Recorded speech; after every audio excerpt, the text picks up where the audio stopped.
आज हम स्टार्ट करेंगे चैप्टर नंबर 20 ऑफ आईसीडी। तो एक्सटर्नल कॉज ऑफ मॉर्बिडिटी मतलब एक्सटर्नल कॉज ऑफ कोई भी डिजीज सिम्टम जो भी हुआ है उसका एक्सटर्नल कॉज के चैप्टर 20 में इंक्लूड किया जाता है। एक्सटर्नल कॉज ऑफ मॉर्बिडिटी, इसकी जो कोड रेंज है दैट इज़ V00 से लेके Y99, ठीक है।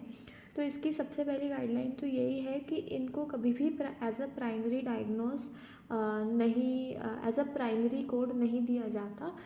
सबसे पहले फर्स्ट कोड आता है जो प्राइमरी डायग्नोसिस होता है वो, फिर सेकंड कोड आप दे सकते हो जो उसकी एक्सटर्नल कॉज थी उसका, या फिर ज़रूरी नहीं है सेकंड कोड, इसको बाद में भी दिया जा सकता है, ठीक है। तो लेकिन मेन चीज़ जो आपने याद रखनी है वो ये है कि इनको कभी भी आप एज अ प्राइमरी कोड नहीं दे सकते, ठीक है।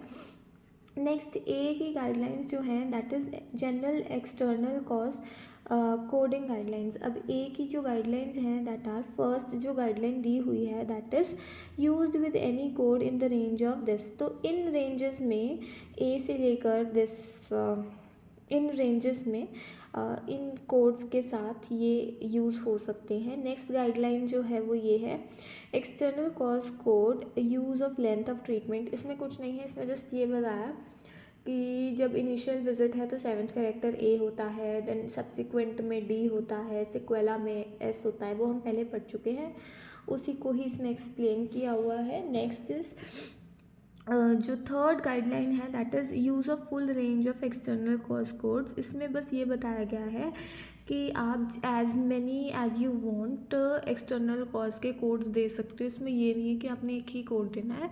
अगर आपको कोई एक्सटर्नल कॉज को एक्सप्लेन करने में मल्टीपल कोड्स देने की ज़रूरत पड़ रही है, लाइक ये भी है, ये भी है, ये भी है, तो आप मल्टीपल कोड्स भी दे सकते हो इस केस में, ठीक है। और मतलब ऐसी कोई पाबंदी नहीं है। नेक्स्ट जो इसमें गाइडलाइंस है वो ये बताया हुआ है कि assign as many external cause code as necessary. Same मतलब जो ऊपर था वही नीचे लिखा हुआ है कि आप जितने मर्जी कोड्स को यूज़ कर सकते हो एक्सप्लेन करने के लिए, और जितने मर्जी, इसमें कोई पाबंदी नहीं है। Next is the selection of appropriate external cause code.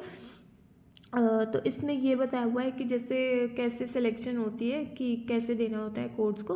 तो सिंपली जैसे हम नॉर्मल दूसरे कोड्स देते हैं कि अल्फ़ाबेटिक इंडेक्स में देख लिया, टैबुलर इंडेक्स में वेरीफाई कर लिया, तो उस तरह से जैसे नॉर्मल कोडिंग करते हैं वैसे ही इनको दिया जाता है। और इंक्लूसिव और एक्सक्लूड नोट्स को भी रीड कर लेना चाहिए एक बार, जस्ट नॉर्मल गाइडलाइन है, इसमें कुछ ज़्यादा नहीं है। नेक्स्ट ये जो अभी हमने पहले ही बोला है कि ये कभी भी प्रिंसिपल डायग्नोज नहीं होते हैं, और ये first code as a primary code कभी नहीं होते हैं, ये सेकंड कोड या लेटर ऑन जो कोड्स देते हैं उसमें जाते हैं।